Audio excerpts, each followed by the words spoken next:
Mais je vais quand même revenir sur l'histoire du couple parce que tu as donné vraiment de très belles choses et c'est important tout ce que tu as expliqué apporte beaucoup de valeur.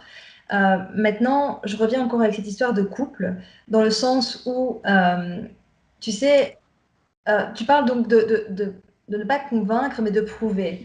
Mais est-ce que finalement prouver, c'est pas l'étape d'après où tu es déjà en train de réussir et donc tu prouves par ton expérience, par ta réussite, même petite, qu'en fait c'est possible. Je veux dire, est-ce que réellement quand tu as quelqu'un qui tous les jours à la maison te dit euh, tu vas pas, ça va pas marcher ton truc, tu vas pas réussir, etc. Est-ce que ça nous pousse vraiment à réussir un projet? Je veux dire, Ta question implique vraiment des cas individuels, c'est-à-dire l'état du couple. Parce qu'un couple dans lequel l'autre ne croit pas en toi, c'est un problème de couple, ce n'est pas un problème de travail. Donc ça, c'est un autre problème. Comment faire que l'autre croit en soi, en nous, et s'il n'y croit pas, comment faire une zone de sécurité? On dit, écoute, c'est mon truc, pas touche, c'est mon truc, tu me laisses. Et là, c'est mettre un territoire non négociable et une barrière, qui peut impliquer une zone de sécurité. Si c'est parce que tout d'un coup, on dit, attends, il y a un salaire pour deux, comment on va faire? On peut négocier la partie des questions tangibles. Pourquoi c'est un problème? Parce qu'il faut payer les factures, est-ce que, ok. Une fois qu'on a posé ces bases-là, après, c'est mon territoire à moi, c'est important pour moi, et on peut poser un non, tu ne rentres pas. L'autre solution qui existe, mais ça dépend des couples, et je suis aussi une spécialiste du couple depuis 5 ans maintenant, et j'en ai vu passer des couples. Mais il y a un moment où il faut être capable de dire à l'autre, quand on a fait le travail d'explication, de poser ce qui est vraiment important, de montrer qu'on ne le fait pas n'importe comment, juste comme ça, mais qu'on a une logique. Ce que j'ai observé qui fonctionne très bien, c'est amener l'autre un peu dans son univers. Je m'explique.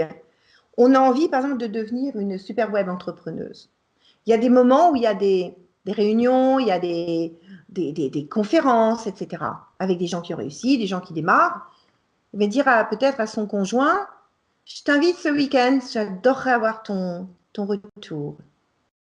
Tu vas rencontrer des gens, ce serait vraiment intéressant. Si tu acceptes de venir avec moi, on pourra en parler après. Et justement, ce qui serait top, parce que je vois que tu as des doutes et je comprends, puisque tu ne connais pas cet univers, viens avec moi et comme ça, tu auras l'occasion de voir et peut-être que tu pourras être ma sentinelle, mais une sentinelle constructive, positive. Tu vois, il y a plein de trucs.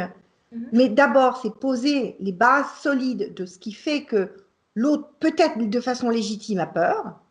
Ensuite, c'est dire, c'est mon domaine, maintenant je me fais confiance et je te demande de me faire confiance. Et ensuite, c'est de l'amener d'une manière intelligente à découvrir dans les moments où ça se construit et l'énergie se pose, ou envoyer des posts de certaines vidéos, tu vois, moi, je déteste les théories. Je ne crois qu'au bon sens. Je ne crois qu'au bon sens. C'est-à-dire que c'est vraiment en permanence aller comprendre son environnement. Parce qu'on n'est que dans l'environnement. Moi, c'était mon père, là, tu vois, j'avais mon père d'un côté qui disait « Ah, t'es là !» Et mon mari qui me disait « Mais va !» J'ai bien positionné et j'ai dit « Ok, lequel je suis ?» Celui qui me dit « Va !» Comment je le rassure?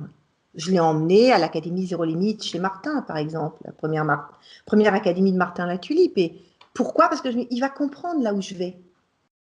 Ce n'était pas son milieu, son domaine, mais au moins il a compris. Résultat, il m'a dit, mais tu dois être partout en VIP dans tous les groupes qui fonctionnent. Et moi, j'ai beaucoup investi. J'ai investi des dizaines de milliers d'euros. Parce que j'allais au web de Connect, au congrès des infopreneurs, en VIP. Quand j'allais voir Tony Robbins en VIP. Pourquoi? Parce que très vite, donnez-vous les moyens d'aller directement là où il y a les meilleurs pour gagner du temps. c'est vrai. Et ça, c'est mon mari qui m'avait dit à l'époque, je me souviens, enfin, c'était un peu notre culture, mais va directement là où sont les meilleurs. C'est vrai que c'est là où effectivement tu connectes le plus hein, quand tu fais des événements en VIP. C'est un petit peu plus cher au niveau du prix, mais tu as des connexions, tu crées des liens avec des personnes que tu n'arrives pas à créer quand tu n'es pas en VIP parce que tu n'as pas les mêmes contextes où vous n'êtes pas forcément amené à vous parler de la même façon parce que voilà, il y a des choses qui sont créées spécifiquement pour les VIP. Donc je suis tout à fait d'accord avec ce que tu dis. C'est Bien, pas là qu'il faut faire des économies. Là, il faut vraiment investir. Il faut Parce que c'est la visibilité du réseau, des niveaux d'échange. Ça te porte, tu vois, c'est ouf, c'est ascensionnel. c'est clair. C'est clair. Tu parles aussi d'investissement et c'est fondamental, l'investissement sur soi. Et j'en parle d'ailleurs parce que j'ai créé un webinaire sur le sujet du travail. Et donc, je dis aux personnes, voilà, investissez en vous, c'est essentiel. Et ça veut dire justement s'instruire soi-même, donc déjà en lisant des livres, en faisant des formations, en faisant du coaching, parce qu'on n'est pas la même personne quand on ressort d'une formation, quand on a lu un livre, on a des déclics qui se font, on a des prises de conscience importantes. Quand on rencontre des gens, on a des discussions qui sont parfois qui nous font gagner 5 ans en maturité. Et c'est juste incroyable. Donc, c'est une base vraiment importante et j'en parle justement. Donc, c'est bien de le souligner. Bien sûr. Et ça, c'est l'entourage, tu vois, c'est vraiment la notion d'entourage. Une des membres de mon mastermind précédent, Afida Benour, a créé une magnifique réflexion et un programme autour de l'entourage, la puissance, de l'excellence de l'entourage.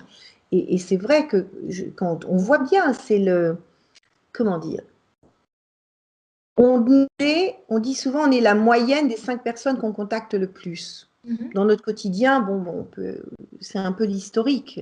Mais dès qu'on vise un changement de cap, il faut résolument aller vers ceux qui portent naturellement, tu vois, qui émanent cette énergie, qui la portent en eux, qui la vivent, et, et se laisser, pour moi, c'est presque accepter qu'ils soient contagieux. Parce qu'il y a une énergie, il y a une façon d'être, de regarder, il y a des lieux dans lesquels on va, il y a des façons de s'exprimer, il y a tout un... Je n'étais pas du tout branchée luxe, moi, avant de rentrer chez Cartier. C'était pas mon truc. Je ne suis pas d'une famille avec... le luxe, c'était pas... Le luxe, chez nous, c'était plutôt l'intelligence, la réflexion, la philosophie, etc. Mais quand j'ai atterri dans le luxe, très vite, j'ai été en permanence me mettre dans les bons spots pour comprendre les codes, m'imprégner, pour pouvoir porter un peu les mêmes couleurs à un moment.